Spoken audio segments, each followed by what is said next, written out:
हिंदू धर्म में भी पुनर्जन्म का विशेष महत्व है। कहा जाता है कि मौत सिर्फ शरीर की होती है, आत्मा की नहीं। रामायण में भी पुनर्जन्म को लेकर एक कथा लिखी गई है, जिसमें श्री राम ने गिलहरी को पुनर्जन्म का रहस्य बताया है। आज हम आपको सुनाने जा रहे हैं वो कहानी जिसमें श्री राम ने लंका जाते समय समुद्र किनारे बैठी एक गिलहरी को सुनाया पुनर्जन्म का रहस्य।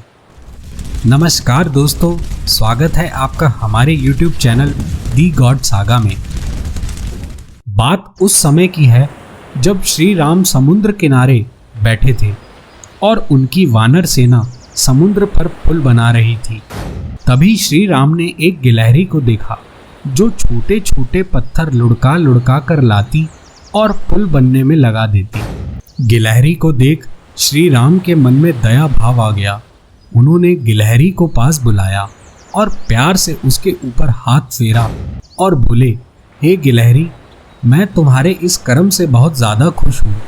बताओ मैं तुम्हारे लिए क्या कर सकता हूँ।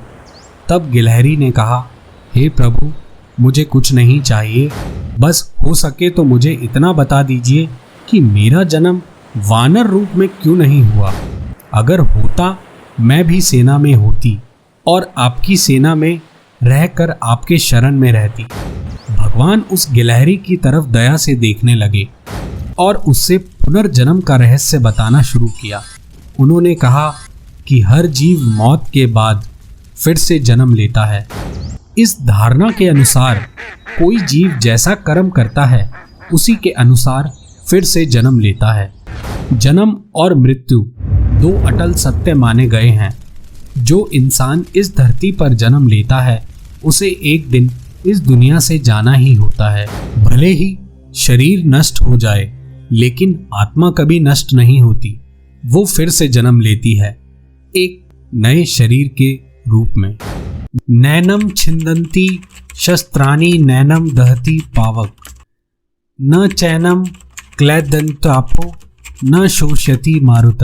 इस श्लोक का अर्थ है, आत्मा को शास्त्र काट नहीं सकते, आग जला नहीं सकती, जल गला नहीं सकता और वायु सुखा नहीं सकती। पुराणों में भी कहा गया है, जिस प्रकार मनुष्य पुराने वस्त्रों को बदलकर नए वस्त्रों को धारण करता है, उस प्रकार जीव भी पुराने शरीर को त्याग कर नया शरीर धारण करता है। आइए जानते हैं पुनर्जन्म के बारे में श्री राम ने क्या कहा। ऐसा नहीं है कि हर मौत के बाद इंसान को इंसान के रूप में ही जन्म मिले। वो अगले जन्म में क्या बनेगा ये उसके कर्मों पर भी निर्भर करता है। कई बार मनुष्य को पशु योनि भी मिलती है। अधिकतर बार मनुष्य के रूप में जन्म लेता है, लेकिन कई बार वो पशु रूप में भी जन्म लेता है, जो कि उसके कर्मों पर निर्भर करता है। कई बार हम देखते हैं कि हम किसी का बुरा नहीं चाहते, लेकिन फिर भी हमारे साथ बुरा होता है। इसकी वजह है पिछले जन्मों के कर्म, जो कि मनुष्य को भोगने ही पड़ते हैं। ये बात अलग है कि अच्छे कर्मों की वजह से सुख भी मिलता है। केवल यह शरीर ही नश्वर है, जो कि मरने के बाद नष्ट हो जाता है। शायद इसलिए मृत्यु क्रिया के समय सिर पर मारकर उसे तोड़ दिया जाता है, जिससे कि व्यक्ति इस जन्म की सारी बातें भूल जाए और अगले जन्म में इस जन्म की बातें उसे याद ना रहे।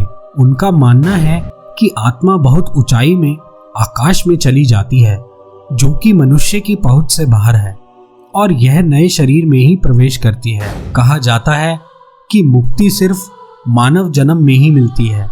कहते हैं कि मानव जीवन अनमोल है, इसके लिए उसे 84 लाख योनियों से गुजरना पड़ता है, तब जाकर मनुष्य जीवन मिलता है। मृत्यु के समय मनुष्य की जैसी चाहत और भावना होती है, उसी अनुरूप उसे नया जन्म मिलता है।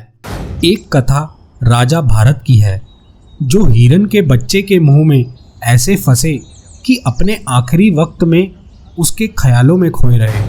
इसका परिणाम ये हुआ कि पुण्य आत्मा होते हुए भी वो अगले जन्म में पशु योनि में पहुंच गए और हिरन बने।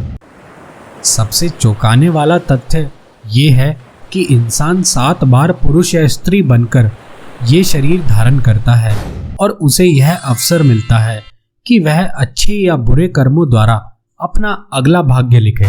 कुछ ऋषियों के अनुसार पूर्व जन्म के समय हमारे दिमाग में हर चीज रहती है, लेकिन बहुत कम बार ही ऐसा होता है कि इंसान को उसके पिछले जन्म की बातें याद रहें। इसका मतलब है कि हमारे पूर्व जन्मों की बातें हमारे दिमाग में रिकॉर्ड रहती हैं, लेकिन हम इन्हें कभी याद नहीं कर पाते। ये सब बात सुनकर अंत में गिलहरी को समझ आ गया कि पुनर्जन्म में किए हुए कर्म ही हैं जो तय करते हैं कि आपके साथ अच्छा होगा या बुरा, या आप किस योनि में जन्म लेंगे। आशा करते हैं आपको हमारी आज की ये वीडियो भी पसंद आई है, तो हमें नीचे कमेंट करके ज़रूर बताएं। ज़्यादा से ज़्यादा लाइक और शेयर करना ना भूलें। ऐसे और भी धार्मिक जानकारियों के लिए हमारे YouTube चैनल दी गॉड सागा को अभी सब्सक्राइब करें और वीडियो को अंत तक देखने के लिए आपका बहुत बहुत शुक्रिया।